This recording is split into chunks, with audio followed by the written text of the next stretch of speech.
as a country, and your party leader has been on record times above number talking about the odious debts. How do you get out of the debt? Do we maybe refuse to pay? And if we refuse to pay, what happens? Because of course the ordinary Kenyan who is watching, who is listening, wants to understand if you decline paying this debt because you feel like it never really affected your lives positively. What happens to you in the future? Because you're saying we're being robbed of our future.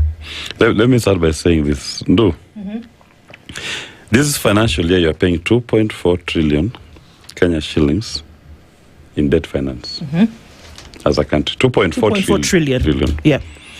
Education, primary, secondary, TVET, if you do the costing capitation, comes to 260 billion. 265 to be precise. Now, when you go to pay this 2.4 trillion towards debt, you are depriving education of capitation. Now, Safina Party, what we are saying, will not pay that illegal debt. We'll be 2.4 trillion richer. We'll take from the 2.4 trillion that could have gone to debt finance, take 265 billion, apply it to education. Primary, secondary, TVET. Healthcare, universal healthcare in this country, costed is 180 billion. That's the total cost of healthcare in the country. 180 billion. 180 billion. So we have 2.4 trillion. 4 trillion. We have only moved to 65 billion. We are left with around 2.1 something trillion. Get 180 billion. Put in healthcare. Do you know what that does is this? You are now reallocating resources to what matters to the people. You are removing social pressures. Remember, 28% of Kenyans are multidimensional poor. Multidimensional poor. 28% of Kenyans, multinational poor. Explain. And multinational poor means that they're not able to afford they're struggling to pay their healthcare, education, and cost of living is unbearable. So by applying tax revenue towards these social programs, education and health, you automatically remove almost 15% from being multidimensional poverty, because you have now taken care of that which was depriving them. Then go to what Alan is asking. What does it mean if you don't pay? We are a country of the rule of law. If the law says you borrow with parliamentary approval, that is what the law says. That's the Constitution and the PFM Act. The law says you only borrow for development. Yes.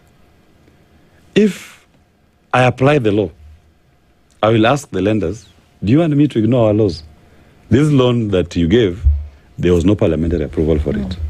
There is no development that you're financing. So are you inviting me to ignore our laws? Then I'll ask you, since it's the people's money, we do a referendum with the people of Kenya. Let them decide that we are going to take ownership of that illegal debt that is lying in somebody's private account in Qatar and the Isles of Man. Mozambique, when confronted with a similar situation, they said, we went to court. In their courts, they said that loan was taken without following the laws of Mozambique. It's odious, it's illegal, Mozambicans cannot pay for it. Consequences, Credit Suisse collapsed. Executives went to jail.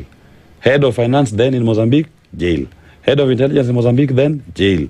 The then president's son, jail. To me, those are the consequences. I don't see any other adverse consequence, because by saving 2.4 trillion shillings that could have gone outside, and now you're applying this 2.4 trillion into this economy, and in the process dealing with the question of health for every Kenyan, dealing with the question of education for all Kenyans. And what it achieves is this. You are releasing money back to people's pockets. Because as Ndu is saying, next week the parent is going to pay 100% new school fees, more school fees increment. That parent will retain, in our model as Safina, that parent will retain that money in their pocket. And once she retains it, she will use it in the economy. Consumables, because then now you have more disposable income. You'll spend more on consumables. As you spend more on consumables, the manufacturers must manufacture more.